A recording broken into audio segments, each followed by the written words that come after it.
Good afternoon, students. Welcome you all in my history class. So today this is the second video of class 9 history, the first chapter, the French Revolution. In my last video we have already discussed about the background of French Revolution. So today our topic is the struggle to survive. So let's start with this topic first. Struggle to survive. Now let's see that who were actually struggling over here to survive or to exist, right? Now let's see. The population of France rose from about 23 million in 1715 to 28 million in 1789. Okay, so here we are seeing that the population of France increased, okay, from 23 million in 1715 to 28 million in the year 1789. So population increases. This led to a rapid increase in the demand for food grains. Okay, so demand, it's quite obvious that if the population will increase, there will be an increase in the demand for food grains. Demand will automatically increase, right? And production of grains could not keep pace with the demand. Okay, production was very low, not too much high. So the price of bread, which was the staple diet of the majority, rose rapidly. Price increases, production was low. Population increases, demand increases for the food grains, whereas price of the food item was totally increased because production was low. It was not so high. Most workers were employed as laborers in the workshop whose owner fixed their wages. Okay, so wages were also totally fixed.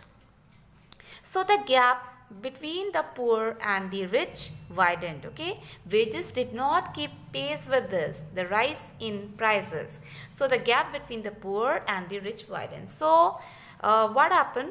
After that, the workers were working in the workshop, okay, but their owners were not increasing their wages or the salaries. Their salary or wages were totally fixed.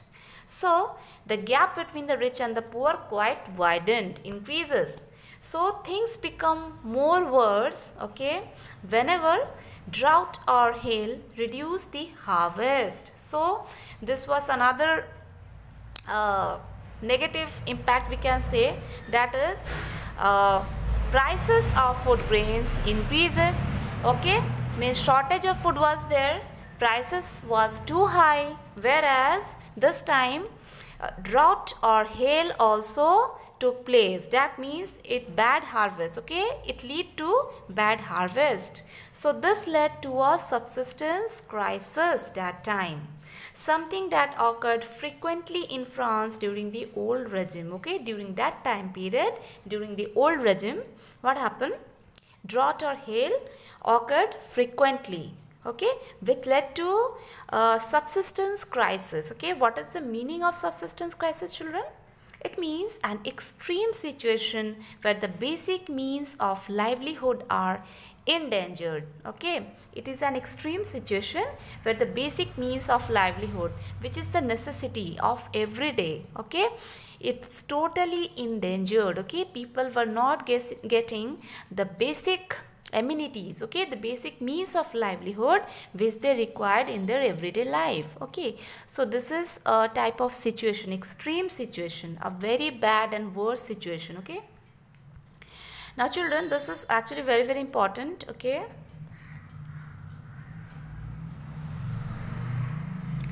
struggle to survive. Here you'll see what is meant by subsistence crisis. Okay, this topic comes, this is very important topic, so you must have to write, okay, that population of France increases from 23 million to 28 million. Okay, the year you will mention in 1715 to 1789.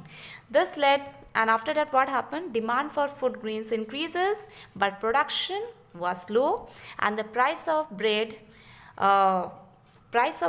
totally increases, and workers' wages were fixed by the owners, and so the gap between the poor and the rich widened, and thing becomes more worse when drought or hail reduce the harvest. Okay, so this led to a subsistence crisis, and it was an extreme situation where the basic means of livelihood were endangered. Okay, so this thing is clear to all of you children.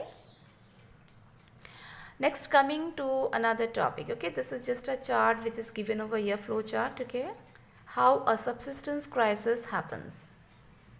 Next is, a growing middle class envisages an end to privileges. Okay, what happened here? In the past, peasants and workers, they had participated in revolt, no doubt, against the increasing taxes and food scarcity. Okay, but they lacked the means and the programs to carry out full-scale measures that would bring about a change in the social and economic order.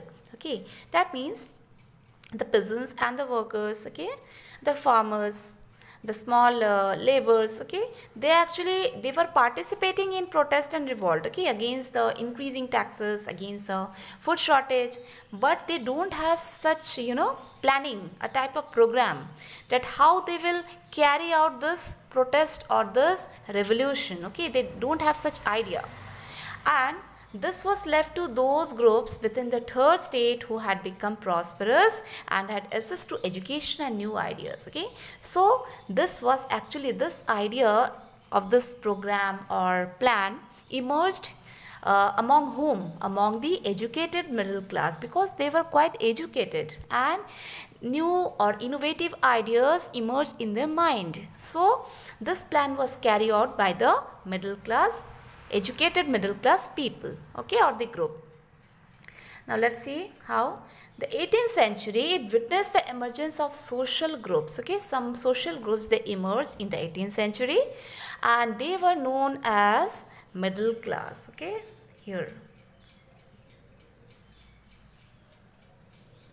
they were known as middle class, and they earned their wealth through an expanding overseas trade and from the manufacture of goods such as woolen and silk textiles. Okay, so they earn their wealth, means they're getting their wealth or money through trade and business, and from the manufacture of goods such as woolen textiles, silk textiles, okay, by doing this type of business, and also exporting or bought by the rich members of the society, that were exported or bought by the rich members of the society. Okay, in addition to merchants and manufacturers, the third state also included not only this businessman and the trade person, but also this third state, it included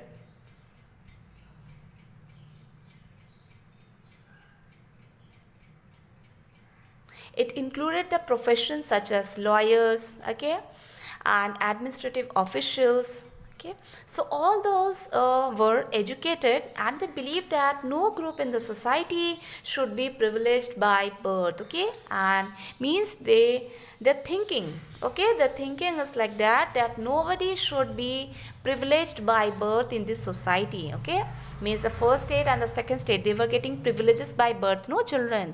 So these educated middle class people, they thought that why only the third state they were suffering, and why this first state and second state, they didn't have to pay any such taxes to the state and they were enjoying all the privileges by birth. Why this discrimination is going on? Okay, so rather a person's social position must depend on his merit. So they said that no, we should not judge a person by birth, rather they should be judged by their talent, by their merit, okay, by their quality. So these ideas envisage a society which was based on freedom and equal law and opportunities for all. So these ideas that everybody in the society should have the freedom, should have equal law and opportunities, equal opportunities for everyone. This idea was put forward by the philosopher such as John Locke, okay, and also Jean-Jacques Rousseau. So Rousseau and John Locke, they have put forward this idea that everybody in the society should get freedom and they should get equal law and opportunities. Okay, and in his two treatises of government, means this book was written by John Locke, he stressed upon the fact that the doctrine of divine and absolute right, okay, of the monarch, means how this monarch, they are having the absolute right, and they were having their unlimited powers, okay. So Rousseau carried this idea forward, and he proposed a form of government which is based on a social contract between the people and their representatives, okay. Next, in The Spirit of the Law, this is another book which was written by Montesquieu.